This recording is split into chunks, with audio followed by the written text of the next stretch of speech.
All right, last but not least, y'all know what time it is. It's rapid reactions. Whole lot of topics, a little bit of time. Jay, the floor is yours. All right, the Philadelphia 76ers have agreed to terms on a 4-year, $196 million Supermax extension with superstar center Joel Embiid, which will keep him in Philly through the 2026-2027 season, but it won't get into play on Christmas Day. Does this make sense to you, Drink? Well, not the Christmas Day not playing, but hell yeah, the Supermax definitely does. It's well deserved. This is a guy that most of us thought was going to win the MVP. He came up second. It's just about I think the reason he didn't win, the timing of his injury.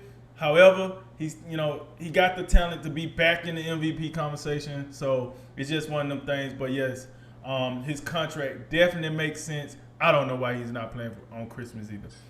Chiefs GM Brent Veeks said he wants to extend the contract of safety Tyrann Mathieu, but it's likely it won't happen in the near future. What are your thoughts on this situation, Jay?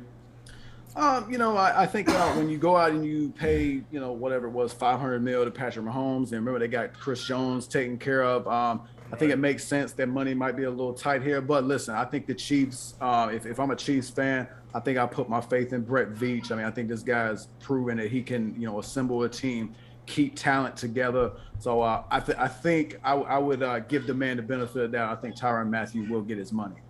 Cowboys coach Mike McCarthy says there's a good chance quarterback Dak Prescott does not play at all during the preseason. Does that concern you at all? Yes. I would like to at least give me a drive, give me a possession, give me something.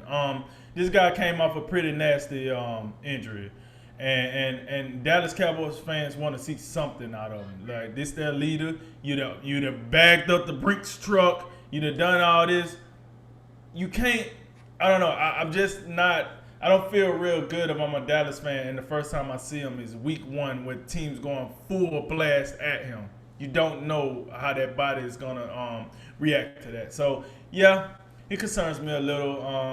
I just thought we would have seen him at least at one time during the preseason. New York Yankees first baseman Luke Vogt said he expects to play as much as Anthony Rizzo when Rizzo returns from COVID-19 list. When he returns from the COVID-19 list. What do you make of Voigt's comments, Jay? I honestly wasn't too moved by him. I got it. You want to play and all, but I mean, he's out there flexing, talking about, hey, yeah, I led the league in home runs last year. Hey, man, that was in a 2-month season. You hit 22 home runs. I mean, that's cool and all. And look, Voigt's a good player. He's got a lot of power, but man, this dude hurt a lot too. So, I mean, the idea that, hey, I want to play as much as him, who be better than him? And actually, how about being available? This guy's been hurt a lot this year. So I really wasn't moved by him. And that's an odd thing to take public. How about you holler at your manager? The Sacramento Kings captured the NBA Summer League title last night with a 100-67 victory over the Boston Celtics. Big deal, little deal, no deal. No deal. This is the closest the damn Sacramento Kings gonna get to a title. Nobody cares about the Summer League. Do something in the actual NBA league, and then we'll talk about Sacramento Kings out here with everybody get a trophy. These little victories that might add up to something better. Man, that's a no deal for you, boy. For the second time in 4 days, Patrick Beverly has been traded. After acquiring the former Clipper point guard on Sunday, the Memphis Grizzlies has sent Beverly to the Minnesota Timberwolves in exchange for Jared Culver and Juancho Harmon Gomez. I'm sorry about that. Jay, your reaction?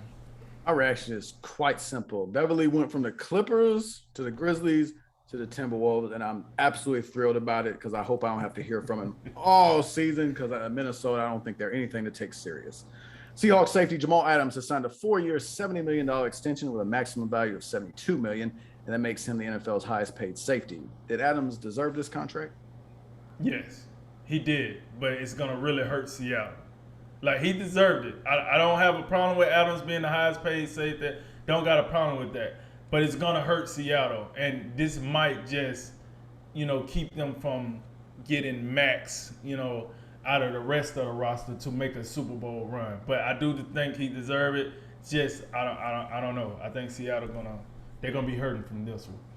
Toronto Blue Jays outfielder George Springer is back on the IL with a strained left knee. It's the third IL stint for the former World Series MVP in his first season in Toronto. Your reaction, Jay? Disappointed, the guy's coming off a great career with the Houston Astros and comes over to Toronto, a big free agent signing for the Blue Jays, they're an up and coming team. He just hasn't been able to stay on the field. He has been productive when healthy. He's hitting 269 with 16 home runs and 38 RBIs. That's just in 49 games. Project that over the course of the season. You got to think he'd be in the 40s for home runs. So still a highly productive player in the prime of his career. He was a World Series MVP, put up some of the best numbers you'll ever see, in the Fall Classic. But hopefully, he can come back after, 10 days, a couple weeks or so, and he can get back on the field because he's a difference maker for the Blue Jays. The FBI has gotten involved into the sexual assault allegations against Texans quarterback Deshaun Watson. Does that make you feel better knowing that the Bureau is on the case? Yes, I think we're gonna get a more absolute resolve. That whole like inner Texas, Houston, like little mix they had. I'm sorry. Listen, when you gonna give me an NFL owner against an NFL player in a city, where he or she they're creating jobs for a lot of people. I don't know. It had a feel of the thumb on the city for me. With the FBI in, they don't have an agenda. The only agenda they have is solving the case and moving on. And so I think this is a good thing for Deshaun Watson because now we're going to see if it's really fire where we seen smoke or if it's just smoke and nobody wanted to go clear it out. So I do think it's a good thing that the Bureau is on the case, and let's see what the Bureau do. Last one, Tim Tebow NFL comeback attempt at the tight end position is over after the Jacksonville Jaguars cut him Tuesday in their first round of roster trimming. Will this be the last time we see Tim Tebow in pro football, Jay? I think it is. He wasn't able to make it long term as a quarterback. He comes back, tries to make a comeback at a different position. It wasn't quite for him. Struggle with blocking. I get all that. So I do think it's it, but he'll go on and continue to be successful, whether it's in broadcasting or in another area of life. I'm somewhat glad that the whole scrutiny of this is kind of over and we can move on. And that concludes today's Drink of Wisdom. Thanks for joining us. As always, like, listen, share, subscribe. We appreciate it all. Thanks for joining us. I'm Jay Wise.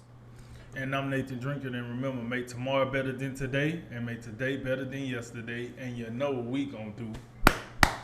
We gonna holler at you until next time, baby.